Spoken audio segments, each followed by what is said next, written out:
wherever we are in manufacturing, wherever we are, whatever industry we're in, yes, of course, everything's getting joined up more. Of course, we talk about the Internet of Things and big data, and all of these things are transformational to one degree or another, but it's not enough.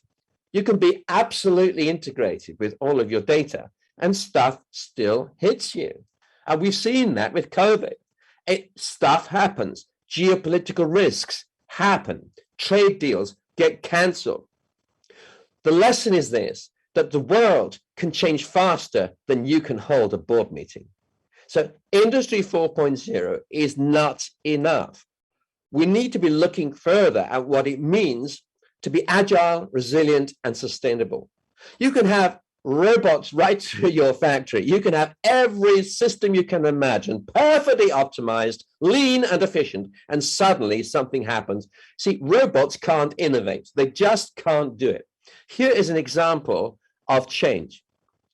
There was a 20-second event in Japan, an earthquake. It caused another 20-second event, a crack in a nuclear reactor. As a result, 40 years of energy policy changed in Japan because Japan cancelled nuclear. At the same moment, Germany was starting to react, and within several weeks, the country of Germany had also cancelled nuclear. They made a massive decision to close every nuclear reactor as fast as they could. In the same month, China announced the biggest nuclear spending boom they've ever had.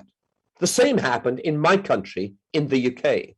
So think about it. We had a single event, two massively different emotional reactions to it, driving very different trajectories as a response to the same situation.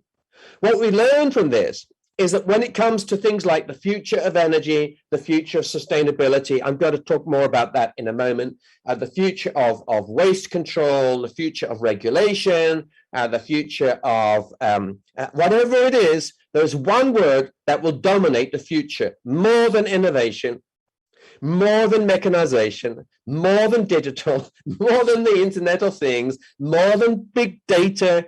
This single word has driven all of human history and will dominate the next 2,000 years, and it's emotion. It's emotional reactions to events that drive change in history, and emotion is really important in manufacturing, even in supply chains, even between manufacturers. Yes, of course, we see it in share prices and commodity prices and speculation, but I'm talking about more than that. You see, a link to emotion is this word we just heard about, which on that video, which is trust. In fact, I would suggest that for many manufacturers, trust is the biggest thing that we sell.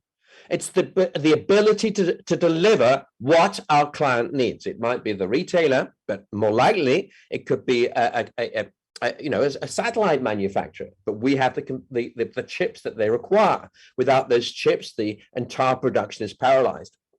So the greatest risk for many manufacturers in the future will actually not necessarily be a disruptive event or something like that. It's reputation. It's letting the customer down, or it's losing that trust. And trust is extremely important for the future, even more than it has been in the past, because of the fear that people have had with multiple uncertainties, multiple events coming crashing into strategy. And it's not just things like the post-COVID boom. Now, I've been predicting for 15 years now that supply chains will grow shorter again, that we would see regionalization of supply chains, a lot more south to south trade, north to north trade. And indeed, of course, it's happening. And it's to do with risk. It's to do with reducing complexity. The days of having a global supply chain to build motor vehicles is finished. It's history. You just can't do it. In future, we're talking about a lot more, let's say, components being assembled in Mexico, with other parts produced maybe in New Mexico, going across the border to Mexico, being assembled, and then going back across and being sold as a vehicle, maybe an e-vehicle in the United States. We heard yesterday, I think it was, 67% of all sourcing managers across the United States are considering reshoring suppliers. Well, Hey, surprise, surprise, what did I say? It's an obvious no-brainer. We have to do it. And here's an example in Europe. I was in Belarus before the terrible troubles that they have just seen, which it's just another geopolitical risk, by the way. But I was pointed to a factory which was built by the Chinese, where they are producing Chinese vehicles for the Russian market, because Belarus is in a free trade area with Russia. And so it was a way of getting around sanctions and goodness knows what else. But the interesting thing is that 50% of every piece of metal, glass, plastic, whatever, inside these vehicles has come from Minsk itself, from the small factories in and around Minsk in Belarus. So these are Chinese cars built with lots of local contents for a local market. And we'll see far more of that in future. Now,